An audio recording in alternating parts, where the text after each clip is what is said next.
everyone, what's up dribblers at mga shooters? Kamusta? Kamusta po kayo? Justin Brownlee, tapos na nga po ang surgery.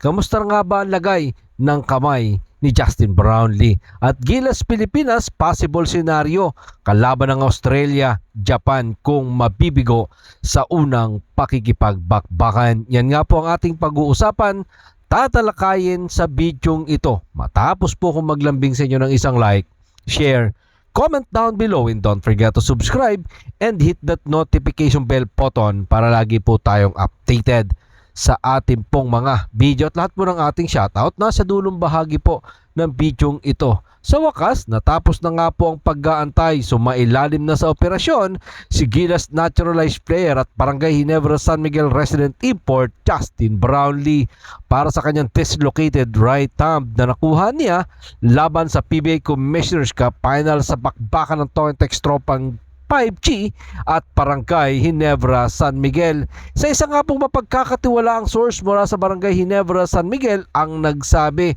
na ang 36 years old import at Gilas Pilipinas naturalized player ay tapos nang maoperahan. Narito po ang sinabi ng source ng Spin.ph sa ulat ni Cher Ramos sa Spin.ph. Natapos na yung operation niya. Saglit lang, outpatient nga lang siya eh. Ayon nga po yan sa source. Dito nga po sa Pilipinas ginawa ang nasabing operasyon. Sinabi din nga po ng source na pinababalik ng doktor si Justin Brownlee sa July 8 bago ang susunod na major tournament ng Gilas Pilipinas sa FIBA Asia Cup. Nagkaganapin mula nga po sa August 5 hanggang 17 dyan nga po sa Jeddah, Saudi Arabia. Ang 3 times PBA best import ay naglaro ng may tape sa kanyang kanang kamay. Narito pa po ang mga sinabi ng source ng Spin.ph sa ulat pa din po yan ni Cher Ramos sa Spin.ph. Naputol yung ligament sa right thumb niya. Tawag nila doon UCL. Kumbaga sa tuhod, ACL.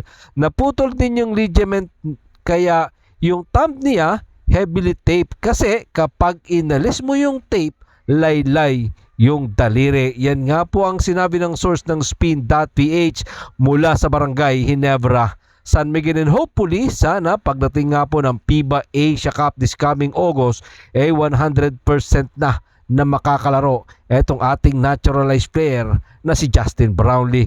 Kaya yan po yung ating abangan, yan po yung ating aantayin ang paggaling o pag 100% na makakalaro si Justin Brownlee sa nalalapit na FIBA Asia Cup. Mga shooters, dyan nga po yan gagawin sa Jeddah, Saudi Arabia mula August 5 hanggang 17. At ito naman po yung maaaring senaryo ng Gilas Pilipinas. Ang Gilas Pilipinas nga po ay maglalaro sa Group D sa FIBA Asia Cup in August dyan nga po sa Jeddah, Saudi Arabia. Ang Gilas Pilipinas ay haharapin ang New Zealand at ang Chinese Taipei. Sa group stage, umaasa nga po ang mga Gilas Pilipinas fans, Pinoy fans na makita ang Gilas Pilipinas sa bagong continental title matapos nga po nilang mapanalunan ng gintong medalya sa 19th Asian Game na huli pang napanalunan ng Gilas Pilipinas ang Asian Championship po noong pang 1985 na ginawa dyan sa Kuala Lumpur, Malaysia. Sa pangunguna pa yan ni the Triggerman Alan Kaidik, High Flyer Samboy Lim, Hector Calma at ang ating mga naturalized player na sina Chep Moore, Dennis Steele. Sa nasabi nga pong tournament, kailangan ng Gilas Pilipinas na mag number 1 sa Group D. Dahil pag ang Gilas Pilipinas ay nalagay sa number 2 or number 3 sa Group D, makakalaban nila ang 2-time defending champion na Australia at Japan. Mabigat itong laban nila mga shooters, no? Sa quarterfinals or sa semifinals, medyo mabigat po talaga kalaban yung Australia dahil powerhouse team yan.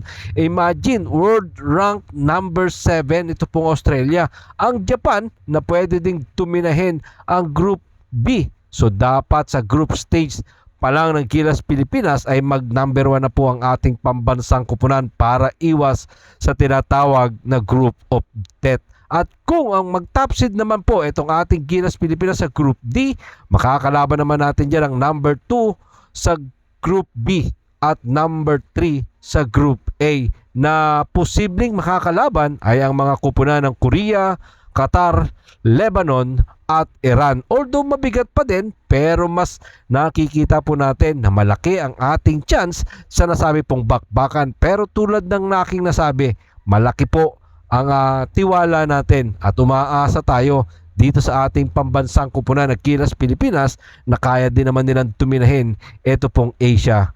Mga shooters, no, pagdating nga po dito sa FIBA Asia Cup, basta walang injury, kompleto lahat ng ating mga manlalaro. Mahihirapan ang ating pambansang kupunan kung may bawas, siyempre kung mayroong mga injury.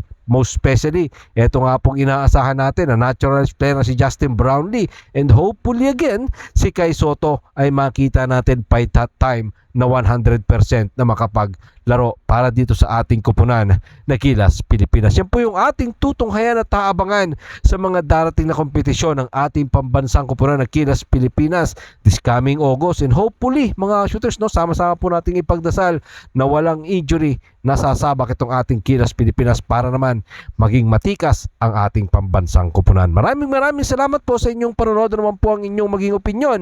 Pag-usapan po natin yan dyan sa comment section. Ingat and God bless everyone. Adjourn. Pero katulad po ng ating nakagawian, bago po natin tapusin ang ating video, shoutout po kina